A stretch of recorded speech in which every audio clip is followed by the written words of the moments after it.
ជំរាបសួរលោកគុណគូថ្ងៃនេះខ្ញុំធ្វើការចែកម្លែកតកតងជាមួយនឹងកម្មវិធីមួយ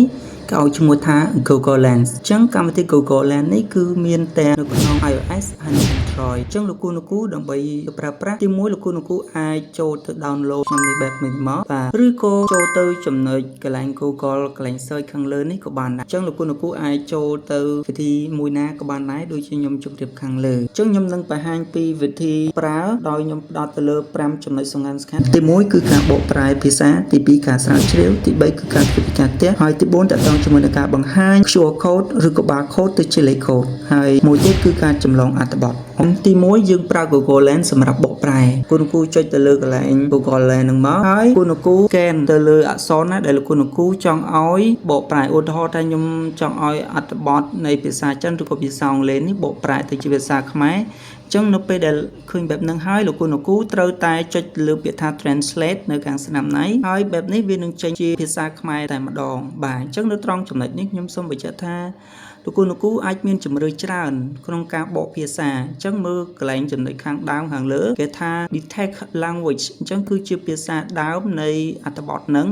គុណគូអាចចុចទៅលើទៅហើយនឹងជ្រើសរើសភាសាបាទអញ្ចឹងអាហ្នឹងគឺភាសាដើមតើភាសាដើមជាភាសាអីគេបាទហើយមើលខាងស្ដាំគឺជាភាសាដែលយើងត្រូវបកអញ្ចឹងតើភាសាហ្នឹងដែលយើងចង់បកជាភាសាអីគេអញ្ចឹងខ្ញុំចង់ឲ្យបកជាភាសាខ្មែរខ្ញុំចុចត្រង់ចំណុចហ្នឹងមកហើយវានឹងចេញលក្ខណៈបែបនេះឲ្យដូចគ្នាដែរខ្ញុំនឹងធ្វើការស្រាវជ្រាវ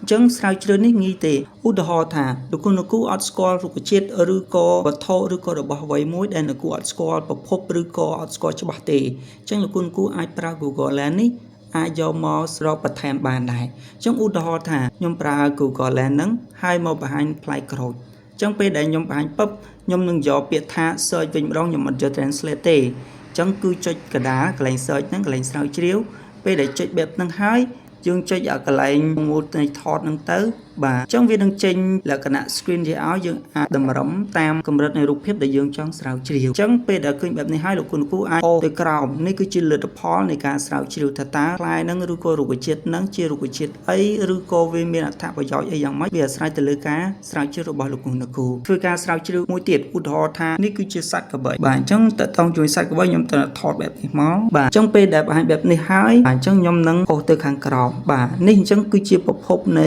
រូបភាពក៏ដូចជាអត្ថន័យក៏ដូចជាអ្វីដែលយើងចង់ស្រាវជ្រាវបន្ថែមដែរឥឡូវយើងចូលទៅដល់ចំណុចទី3អញ្ចឹងចំណុចទី3គឺតកតងជាមួយនឹងការងារផ្ទះតើការងារផ្ទះគឺយ៉ាងម៉េចទៅអញ្ចឹងនៅត្រង់ចំណុចនេះវាងាយស្រួលសម្រាប់លោកគ្រូឬក៏សិស្សានុសិស្សទូទៅឧទាហរណ៍ថាការងារផ្ទះជាលក្ខណៈគណិតជាលក្ខណៈរូបអីចឹងទៅយើងគ្រាន់តែសើយើងដាក់លក្ខណៈបែបនេះមកបាទចឹងយើងដាក់ដូចមិនដាក់លក្ខណៈថតបែបនេះមកពេលយើងបរួមពេលដែលបរួមបែបហ្នឹងហើយយើងចង់បានចម្លើយ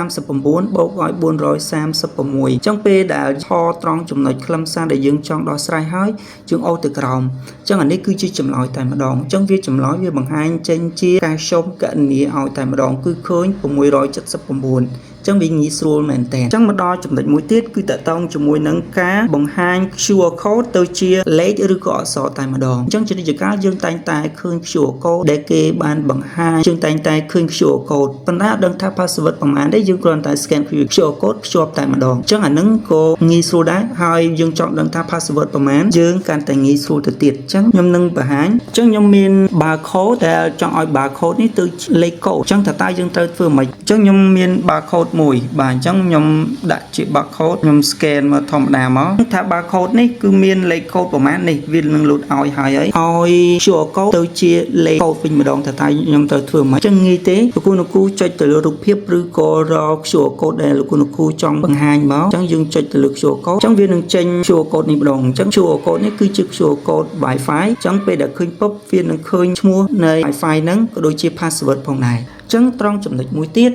គឺខ្ញុំនឹងបង្ហាញអំពីការចម្លងអត្ថបទវិញម្ដងអញ្ចឹងតើការចម្លងអត្ថបទគឺការចម្លងដូចម្ដេចអញ្ចឹងវាងាយស្រួលមែនទែនសម្រាប់លោកគ្រូចង់យកអត្ថបទដែលយកទៅប្រើប្រាស់ដែលមានចំនួនច្រើនដែលយើងចំណាយពេលសម្រាប់វាអត្ថបទនឹងឡើងវិញពេលនេះយើងមិនចាំបាច់វាទេយើងគ្រាន់តែប្រើប្រាស់កម្មវិធី Google Lens ហ្នឹង scan ទៅលើអត្ថបទដែលយើងចង់បានហើយយើង copy ដាក់តែម្ដងអញ្ចឹងយើងមើលខ្ញុំយកខ្លឹមសារមេរៀនថ្នាក់ទី3ការភ្ញាក់រលឹកអញ្ចឹងខ្ញុំបង្ហាញបានបែបនេះ បាទពេលបានបែបហ្នឹងហើយយើងអាច scan ឲ្យត្រូវមកបាទអញ្ចឹងយើងចុចបាទអញ្ចឹងពេលដែលលោកគ្រូអ្នកគ្រូចុចហើយវានឹងចេញជាទម្រង់បែបនេះឲ្យហើយយើងចុចទៅលើវាតែម្ដងបាទអញ្ចឹងពេលដែលវាឃើញបែបនេះហើយគ្រូអ្នកគ្រូយើងអាចចុចទៅលើពាក្យ select នឹងតែម្ដងក៏បានដែរបាទយើងអាចចុច select នឹងទៅលើទៅអញ្ចឹងយើងឃើញនឹងស្នាមពណ៌ខៀវដែលបញ្ជាក់ថាអត្ថបទនឹងត្រូវបាន select ហើយ copy មកពេលដែលយើង copy ចុចទៅលើពាក្យថា copy ហើយមានន័យថាយើងអាចយកអត្ថបទនឹងទៅដាក់នៅក្នុង platform ណាមួយដែលយើងចង់បានឧទាហរណ៍នៅក្នុង YouTube នៅក្នុង Facebook នៅក្នុង Telegram ឬក៏នៅក្នុង chat ក៏បានដែរអញ្ចឹងខ្ញុំមាន technique ប៉ុណ្ណឹងគឺតកតងជាមួយនឹងការប្រើប្រាស់ Google Lens អូខេអរគុណច្រើនសម្រាប់ការតាមដាន